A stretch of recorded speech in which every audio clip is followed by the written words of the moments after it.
Okay, good morning students and welcome to my class Computer Organization and Architecture.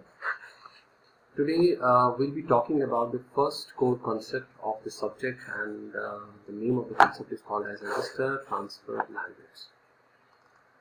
So if you see in your book Computer Organization and Architecture by Maurice Mano, chapter 4 talks about register transfer and micro operations.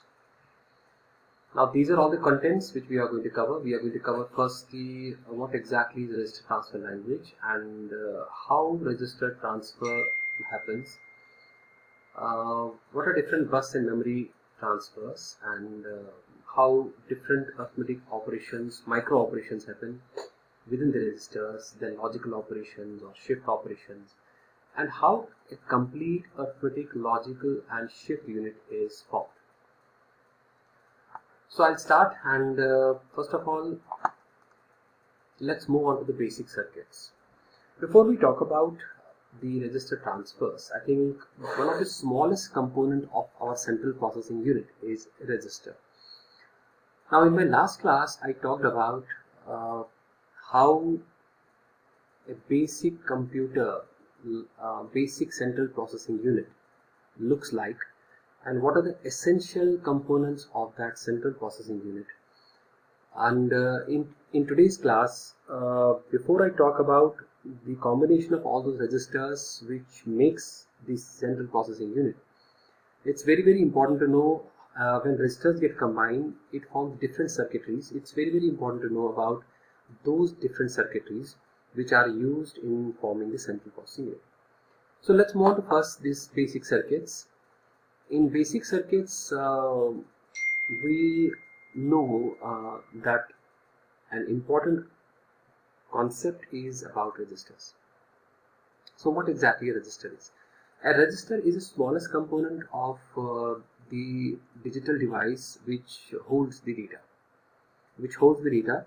Now in digital electronics, you might have learned about how to form a register and what are different types of registers. Here I have used a serial input and parallel output register. We have four types, like we have SISO, that is serial input, serial output; SIPO, which is serial input, parallel output; third one is uh,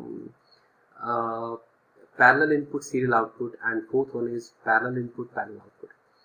So these are all the four different types of registers. Here I have used serial input, parallel output, and if you see, we have used 4 D flip-flops, and these 4 D flip-flops are capable of holding one single bit of data. So if we have 4 D flip-flops, we have 4 bits of data. If we have 8 D flip-flops, then we will be holding 8 bits of data. Similarly, like 16, 32, 64, nowadays we are getting computers of 64-bit or 32-bit. So it all depends what is the size of our register. So here the size is 4-bit, and if you see this, how 4-bit of register is formed, it is basically a combination of 4 D flip-flops connected with a common clock and one clear signal, and every flip-flop is attached to the output at the Q output side, which forms 4 parallel outputs. So that means serially we have to feed the data in this register, and parallelly we can take out the data. So what will be the available data when we pass the first clock pulse? Obviously it will be the first serial input. When you pass the first clock input, the first data will be available, and rest 3 may be having the default data. But when you pass 4 clock pulses, you will get at once the output of this register. Similarly, let's move on to the next important circuitry, which is called as decoder.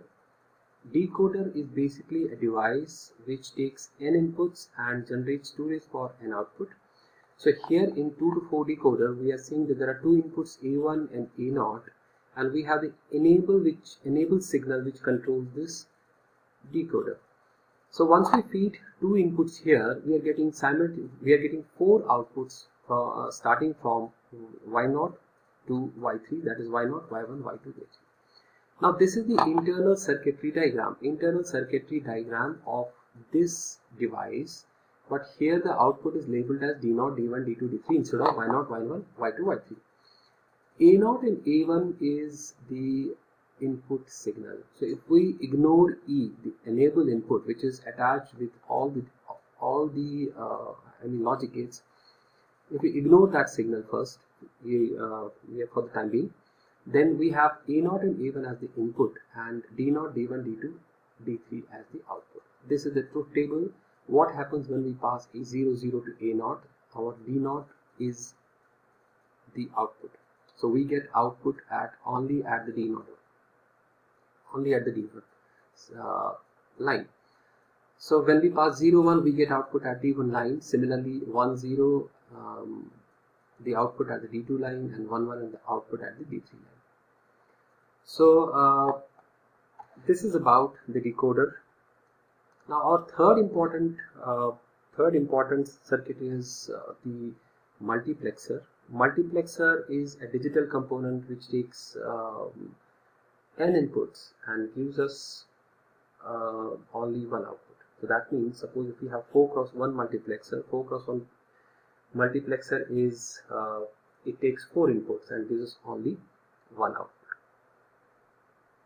Okay, so S0 and S1 are basically the control signals which control these input lines. So if we see what lies, if you want to know what lies within this circuitry, within this device multiplexer, so this is the internal diagram, the basic diagram mechanism of multiplexer. So here we have S0, S1, then we have I0, I1, I2, I3 as the input and Y as the output. So the output completely depends upon now S0 and S1. Let us suppose the value of S0 and S1 is 1, 1. So 1, 1 means 1, 1 is attached to a 3 input AND gate. Now this 3 input AND gate I3 is completely dependent upon the values of I3. If I3 is 0, the output is 0. If I3 is 1, the output is 1. Now here all these AND gates are attached with this S0 and S1. So let us say S0 and S1 is 1, 1. Rest all becomes 0, 0, 0. So here S1 this is 1 and here S0 this is 0. Okay, so I am getting in my second logical gate S1 as 1 and S0 as 0. So 1, 0, 1, 0 is 1, 0 depends upon I2. So whatever is the value of I2, it doesn't matter because it's already 1, 0. The output will always be 0. So the output of this will be 0. Similarly, the output of this will be 0. Similarly, the output of this will be 0. Ultimately, this output Y completely depends upon the output of this I3. If I3 is 0, it will give 0. If I3 is 1, it will give 1. So this is called as the multiplexer, which takes many input and gives only one output. Okay, so let's move on to register transfer and language. So we all know that a digital system is an interconnection of hardware modules that do a certain task on the information. So let us now talk. Information is a too complicated word for me. I think it's an interconnection of hardware modules that do a certain task on the data, I would say. Registers plus operations performed on the data stored in them is equal to digital module. And modules are interconnected with common data and control paths to form a digital computer system. So this is a register transfer language. Now in register transfer language we have a concept called micro operation, that is operations executed on data stored in one or more registers. As I said in my earlier class that my central processing unit, my memory is completely made up of registers, and once the data is stored in the register, whatever operation we perform on that data, we call that operation as the micro operation. So for any function of the computer, a sequence of micro operations is used to describe it. The result of the operation may be replace the previous binary information of a register. So if we see here, if we have something stored in one of the registers, that is 10110 111 0011, and if we apply a shift operation on this, we will get this. Here it is clearly mentioned that we have applied a shift right operation. Shift right operation means the rightmost bit will get vanished and the leftmost bit will be filled with 0 value. So the internal hardware organization of a digital computer is defined by specifying the set of registers it contains and their function. The sequence of micro operations. So these are the three important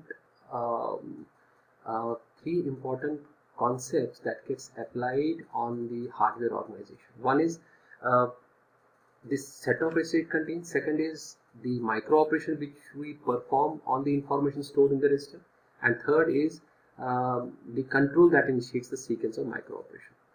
So registers plus micro operation hardware plus control function is equal to digital computer. This forms completely the digital computer. So now we need to have a symbolic representation to describe the micro operation transfer among registers. So in next steps we are defining symbols for various types of micro operations, and we are describing the hardware that implements these micro operations. So for example, if we have a register, what is the name of the register? Are we representing that register as R1, R2, MAR, MDR, or what? And secondly, what type of operation we are applying on the register? Are we trying to apply the operation of incrementing, decrementing, transferring? What type of operation? So that will be covered in my next slide. Now, since we are talking about computer, and the first important component in a computer is the central processing unit. Since we discussed in our previous classes what is the internal structure of the central processing unit, so I'll be talking in terms of that only. So now, if you see that the basic central processing unit comprises of the processor registers R1 to Rn-1 or R1 to R2, R3, and it was having the MAR, which contains which holds the address for a memory unit, and it was containing PC as the program counter, which was there to keep track of the instructions to be fetched from the memory, the instruction register and the status register. So it had so many registers, but every register has been given a name. Okay. Now all these individual flip-flops in an n-bit registers are numbered in sequence from 0 to n-1, from the right position towards the left position. So this figure completely describes about the register R1 and showing its individual bits starting from the right position towards the left position. So here we have 0, then we have 1, 2, 3, 4, 5, 6, 7. These numbers show the individual bit representation. Now, other ways of drawing the block diagram of a register is, suppose I have a program counter PC. So if I say this block represents my register and the name of the register is PC, and it starts from 0th bit to 15th bit. So this gives a clearly indication that my PC is of length 16. So if the representation is from 0 to 7, sorry, it clearly indicates that it's an 8-bit register. So if we designate our registers like this, it not only gives us what type of register it is, it also gives us what is the length of the register. Similarly, the register can be represented like this, 0 to 7 and from 8 to 15. It clearly indicates that we are talking about the leftmost part of the register, or the lower part of the register, or the uppermost part of the register, or the higher part of the register. So this register PC is partitioned into two parts. One is the lower part and actually the higher part. So we can represent it using 0 to 7 as PCL and 8 to 15 as PCH. Now our computer is incomplete if it does not transfer the data from one register to another register. For example,